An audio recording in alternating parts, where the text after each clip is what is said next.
Why did Urban Meyer suck as an NFL head coach and only last 13 games? That's it. So I've got IOUs, KISS FM, and billable hours.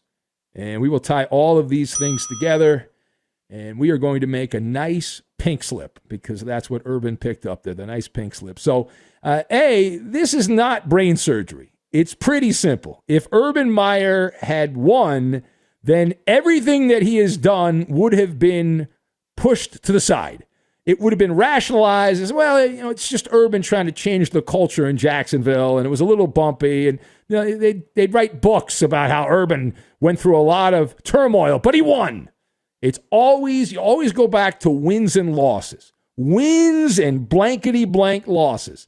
And there were way too many L's and not enough W's. And Urban never was able to get things normalized. Now, we had high expectations ourselves. We thought Jacksonville would be flirting for the playoffs. Playoffs? They're flirting for the number one pick in the NFL draft. Bad job by all involved. The problem also is there's no signs of life. You know how you come on an accident and you're a paramedic or you're first responder and you get to the accident and you check for a pulse to see if there's some life? There's no pulse. This is a dull, plodding team that we were told was given a unicorn, a can't-miss quarterback, a generational talent, Trevor Lawrence, who looks like he should be selling insurance, not playing quarterback in the NFL. So they've been taking L's by the minute, bunch of deadbeats, and the Jags, when Urban Meyer was hired, based on his college success and the expectations around Trevor Lawrence, you put those two things together in a package deal, and you expected a Broadway show. You haven't gotten a Broadway show. You haven't gotten an off-Broadway show. You have gotten a lounge act is what you've gotten. They are ambushed on a weekly basis, and I keep going back to the fact there are no signs of improvement. We talked in a previous episode of the show about how Trevor Lawrence, over the first part of the season, was bad, but at least not terrible. He's gotten terrible. Now, the other Komodo dragon in the room here is that Urban Meyer's an interloper. And there's a lot of people around the NFL that have a Cheshire cat smile right now because they wanted this to fail. They got what they wanted. If Urban had done well, coming over as a highfalutin stud muffin of a college coach and gone over to the NFL and dominated just like he was back at Ohio State, kicking ass, taking names, right? It would have made everyone already in the cartel of football look bad. And we found out that Urban Meyer, all the stories going back to his days at Florida and even before that, that those stories have legs and they have life, and Urban does not have many confidants. People in his corner in the pro game, his style of coaching and his human relations finally caught up with him. And it never mastered the Dale Carnegie how to win friends and influence people way of life. Instead, he was a wrecking ball. And it worked until it didn't work. So on this night, why is this night different than all other nights? Because Urban Meyer's IOUs have come due. And there's a saying, you probably learned it when you were a kid. What goes around comes around. And so now Urban has been excommunicated. I thought, considering that Shad Khan kept Gus Bradley around as coach, and Gus couldn't coach his way out of a paper bag, and he stayed for several years, I figured, well, Urban's going to get at least one more year. But instead, it's the old Don Meredith, turn out the lights, the party's over.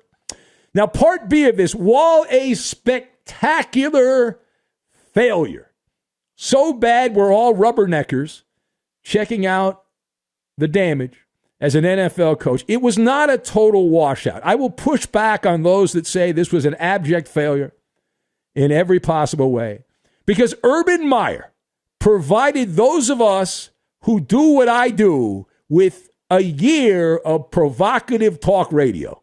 I don't understand my colleagues in the media business who are rejoicing in Urban Meyer's removal. I get it if you're a player and Urban's a douche and you're happy about it. But those that are in the media reveling in his demise, I give that side eye. I am bummed out that Urban Meyer is not around anymore. I am always looking for content doing this show, things that I find interesting. I mean, I can come in here and do the same boring topics that a lot of these other guys do, but I try to find things that I find interesting. I love the scandal, and his shenanigans have been solid talk radio gold. And in honor of Urban Meyer being more name than game, and mortification, dishonor, and shame, it's really been a media mosh pit over the last couple of hours here at Dogpile, even leading up to the removal. This was really fire by media. I would like to present Urban Meyer's Kiss FM playlist. We're playing the number one top 40 hits of Urban Meyer in Jacksonville.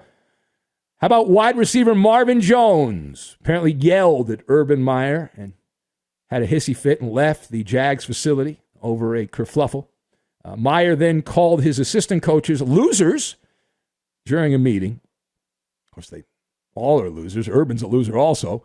Urban was caught on video a few months ago getting a lap dance from a young lady, a college girl, or shortly out of college, at his bar in Columbus, Ohio. And the thing that really upset the surly NFL beat writers is that Urban did not fly back to Florida on the team plane, that he was getting the lap dance while his wife was watching the grandkids. At certain times over the last couple of weeks, Urban has not known who's playing and who's not playing, which is seemingly a problem, and he's admitted it. Before the regular season, we had several great Urban controversies. He hired this Chris Doyle cat at the internet. They found all this racist stuff he had done in the past, and so he quickly entered the Jags building and then left as the director of sports performance. The great Tim Tebow. Who could forget the Tim Tebow era in Jacksonville? And then you had the supposed quarterback competition between Trevor Lawrence and Gardner Minshew, which was all fugazi, and the NFLPA investigating Urban Meyer and the GM, Trent Baalke, who's still there. When Urban said the thing you can't say on the record, even though it's true behind the scenes, he admitted that the team was considering whether to keep players or release players based on their vaccination status. And that's the thing you can whisper to your friends in the business, but you're not allowed to say publicly. And he said it publicly. And the final blow, well, that would happen just a few hours before Urban was fired. Former kicker Josh Lambo alleging that Urban Meyer kicked him in the leg while stretching in warmups. Now, this happened all the way back in August, prior to the final Jacksonville exhibition game. We're talking about over 110 days ago before the accusation was made public. Lambo, out of work, unemployed in the NFL, said that Meyer told him, hey, dip, we'll say ship, make your effing kicks, and then kicked him in the leg. Sounds like good advice to me. I mean, you're a kid, make your damn kicks. Anyway, Lambo very dramatically talked about the kick. He told the newspaper that the kick was out of a 10 score, being the worst kick, it was a 5. That according to quotes from the Tampa Bay Times. He said he told Meyer, don't ever effing kick me again. Lambo said Meyer told him, I'm the head coach, and I'll kick you whenever the F I want. Okay. Good for him. And now on local television, we actually have some audio here. This just aired on local TV in Jacksonville a short while ago. There was a prepared, not a prepared statement, this is an interview, TV interview. Josh Lambo, who looked into the camera and looked away, looked down. We talk about the book of lying from the FBI, and his eyes were all over the place, googly eyes. It kind of looked like he was not being totally honest. But he did speak of the issue, and here's what Josh Lambo said to local TV there in Jacksonville. I see Urban come up to me out of the corner of my eye. He comes up to me, and he says, hey, dip, another word, make your effing kicks, and then proceeds to kick me right in the leg, right in the hamstring. Also on the leg, on the hip, that kept me out for 12 games last year. And I couldn't believe it happened. I looked up at him. I said, don't you ever kick me again. Yeah. Okay. So there's a little clip from Lambo. Now, Meyer issued a statement before he was whacked as coach in Jacksonville. And he said that the characterization of him in that incident is completely inaccurate. He said he had eyewitnesses to refute the account. Now, every practice is recorded, so that's a pretty easy case. You don't need Sherlock Holmes here to solve that one. Just go back and look at the tape, assuming they still have the tape from August. It doesn't matter. That turns out to be the kill shot. And Josh Lambo, he can now add to his LinkedIn page, Coach Killer. That was a strategically planned shot. Remember Brent Musburger said that John Gruden was a professional hit when the NFL got rid of Gruden? Well, Urban Meyer, man, my goodness. Woo! Down goes Urban. Down goes Urban. And so the last word on this, with Urban Meyer now gone, the Jags fall back to being an afterthought, at least on our show and for most of the media. Irrelevant, born losers. If you're going to be bad, there's an old saying in sports. If you're going to win, it doesn't matter what you do. You can be boring as long as you win. If you're bad, you can't be bad and boring. You got to have some interest. You got to do something little out there to get some interest. And Jacksonville, they are a parade of horribles. There's nothing to waste our time with on the national airways outside of an occasional Trevor Lawrence rant and rave. We'll still occasionally revisit Trevor Lawrence, but the Jags, on the whole, will get Zippo media coverage, and they don't have to worry about the pressure of people writing mean stories about them. They'll slide into oblivion, out of the spotlight and into the abyss. And as far as what's next for Urban Meyer, well, look at that a couple of different ways. Right away, we'll say billable hours. That's easy, because from what we understand, the Jags at this moment owe Urban Meyer roughly $50 million. And he's now lost his job. That's the remainder of the contract. That's a whole lot of cheese. And it could change dramatically with the type of termination. Is this going to be a termination with cause? Will Jacksonville go to court and attempt to not pay Urban a dime? And do they have a case? We will look into that more as we go forward. But we anticipate there will be a settlement. That's usually how these things work, because the Jags don't want their dirty laundry being aired. At this point, Urban, for $50 million, he'll throw a lot of people under the bus for $50 million. And in the meantime, Urban will slide back into the boob tube.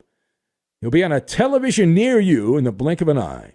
I've already had people in the business who have texted me saying that Urban will have his chair back on TV, calling college bowl games soon enough. As for Trevor Lawrence, the outlook, well, Lawrence now has an alibi. This is a good thing for Trevor Lawrence. He now can blame the fact that he has been a bag of suck on Urban Meyer. 100%. Not my fault that I'm a suck bag. It's Urban Meyer's fault. Lawrence also gets a multi-year get out of jail free card, because whoever takes over next year, it'll still be dysfunction junction. What's your function in Jacksonville? And so it's also a win for the NFL, because there's been a lot of scandal, a lot of stories about Dan Snyder and people snooping around the team formerly known as the Redskins. And so now everyone in the media can get back to the Urban Meyer mosh pit and give the owner in Washington and Roger Goodell a little bit of a break, a little breathing room on that.